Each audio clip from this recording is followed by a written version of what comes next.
Loud.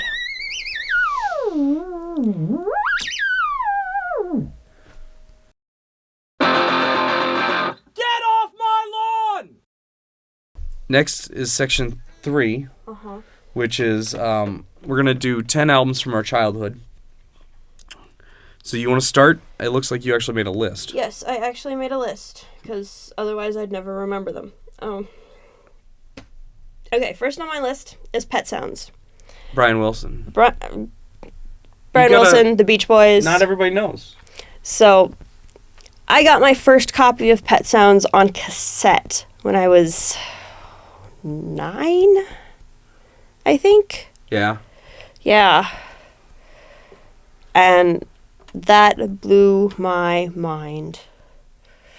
Fair enough. All right, so my first would have to be Michael Jackson's Bad. Okay. First album I ever bought for myself. Okay.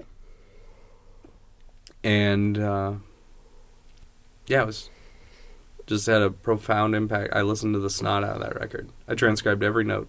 Really? Yep. How old are you?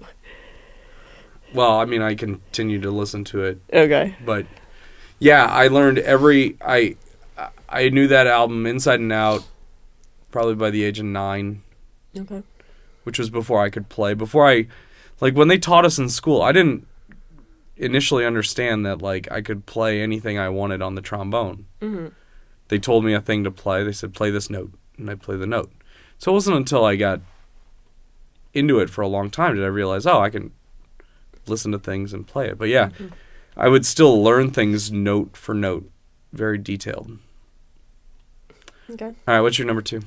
Number 2, I'm going to go with Graceland. Damn it, that's my number 2. So that's our number 2. That was our number 2. This is why we're married. Paul Simon's Graceland. My father owned this on 2, I remember he had it on 2 different formats. Okay. We had a cassette of it, listened to it constantly in the car.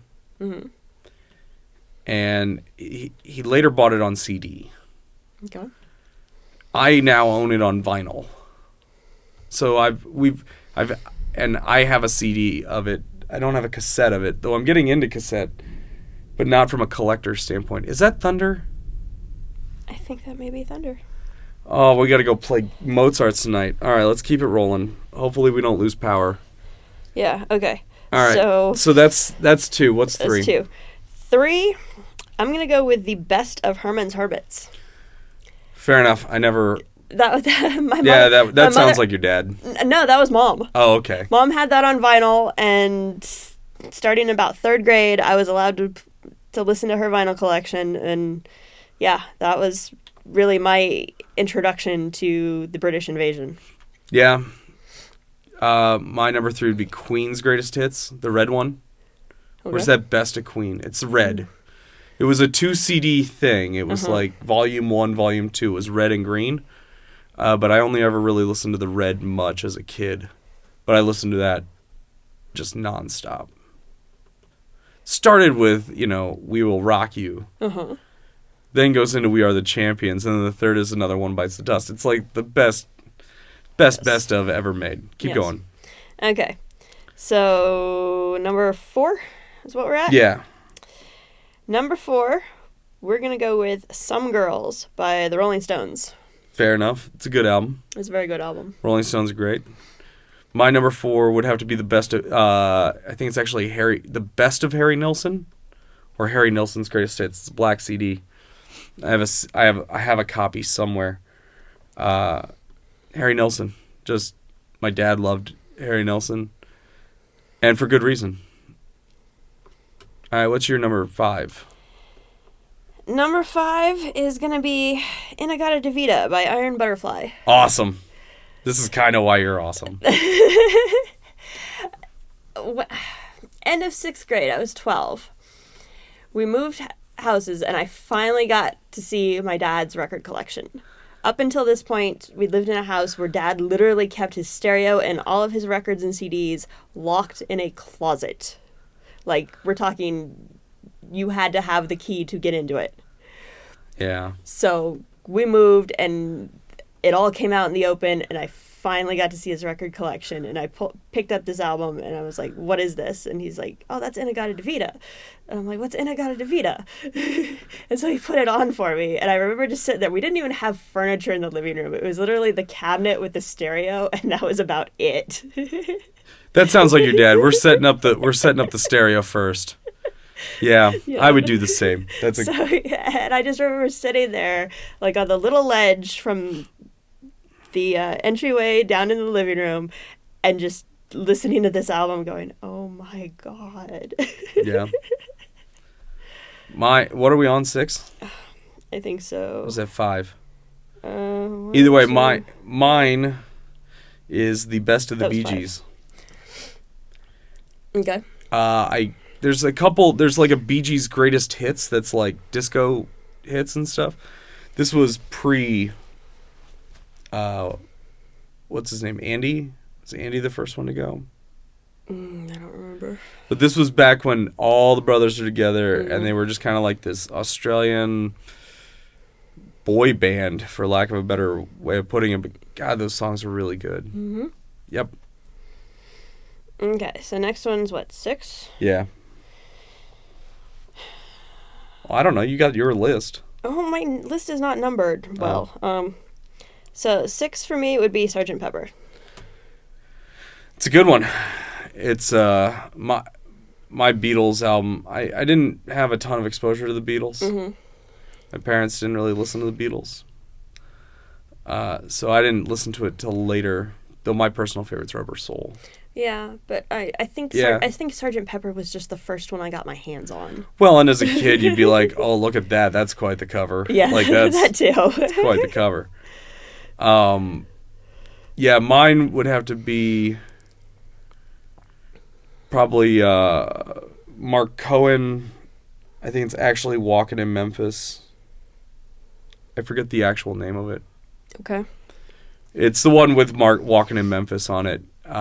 I listen to that one a lot.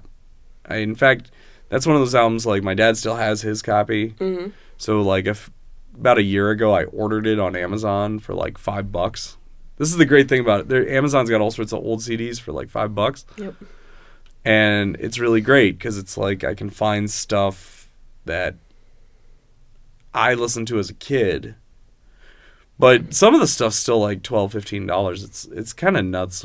CD pricing's all over the place. We charge $10 for a CD because I think that's a fair price. Yeah. Now, once I do the online, we're gonna have to calculate what shipping is gonna be, what the envelope's gonna cost, and what the fuel to get to the post office. Mm-hmm. But it's probably because I think shipping might be as much as $2.50 on that. Yeah, I don't know. So we'll find out. We'll find out, but yeah, I mean, ours will be a little spendy, but that's why we have the $5 download cards and we sell online. All right, what's your next one? Okay, so 7, 8, 9, and 10. Okay. Were all when I was 12. Due to finally having access to my dad's CD collection. Right. So that summer I kind of went a little nuts and hit everything. So we've got Are You Experienced? It's a great one. We've got The Doors' L.A. Woman. Yep. I think I bought a reissue of that on vinyl. I think I got one of those in the other room. Cream's Disraeli Gears. Desirelli. Desirelli Gears? Yeah. Is that how it's pronounced? Yes. Okay. I've never actually heard it pronounced. We actually have an original pressing of that one. Do we? Yep. How did I not know this? I don't want you listening to it. We don't have a nice turntable. Like, the turntable we have isn't super nice. I don't want to tear up the vinyl. Okay. And then the last one was Jefferson Airplane's Surrealistic Pillow. Didn't we go see Jefferson Airplane somewhere? We saw Jefferson Starship. Oh, somebody just Snapchatted me. We have Snapchat. You can totally Snapchat me. It's Get Off My Lawn Reco. Yeah, so my 7, 8, 9, or my 8, 9, 10. 7, 8, 9, and 10. I gotta do 4? Christ. Yeah, all right. Portishead's first album, of which the name I forget, was given to my father on one side of a cassette. Okay. And we were driving in the car and we listened to it, and it was totally out of character for my dad. I don't think he liked that album so much, but we were listening to it, and that big hit with the big snare drum roll on it.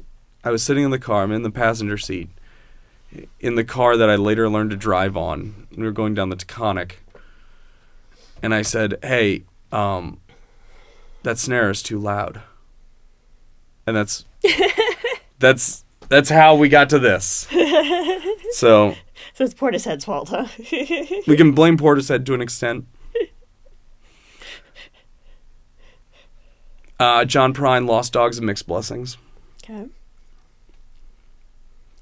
That one was that was the first like folk that wasn't from the 60s that I had heard, which was pretty cool.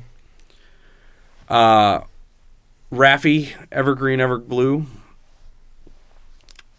One more. Well, I want to talk. We met Raffi. You met Raffi. I had lunch with Raffi. I did not meet Raffi. In college, I had lunch with. Why didn't you come? Because there were only like 6 of you allowed. It was very small, first come, first serve kind of. This was not a big thing. This was a very, very small meet and greet. Yeah. And I think I had class. I totally went. I had a great big old burger with Raffi. It was great. And then 10, Simon and Garfunkel's Greatest Hits. Okay. And really, that's like number one. That one was the thing I pulled out of the attic. My parents really weren't that musical. The vinyl was in a box in the attic. I bought a record player in a garage sale and dug around the attic and dredged up a box of vinyl. And in the vinyl is like Queen, ABBA, Simon and Garfunkel, maybe the Eagles. Like, this is the music that was around my house. And Simon and Garfunkel was just the bee's knees. I just loved every cut of that whole thing. It was one of the first things that was one of the early things I learned how to play on guitar. Uh-huh. Because I actually got a book. I got the transcription. I think I still have it, where it's every song off of that album transcribed for acoustic guitar. Did I talk about Pulp Fiction soundtrack on the last one? I don't remember. Leave a comment. Come on. If I'm doubling this up. I don't know if I actually. Pulp Fiction was really the first thing I ever transcribed, like on a guitar, right? Michael Jackson Bad was the one where I learned to listen to all the detail. Uh-huh. But I actually transcribed note for note every surf cut off of the Pulp Fiction soundtrack. Every one of them. I can do it. Fair enough. So yeah, those are our 10. Yep. What were your 10? Leave a comment, and you've been here this long. Why haven't you subscribed? Make sure you subscribe. And if you're already subscribed, tell a friend. Help a friend subscribe. We put a video out every day. All right, what's next?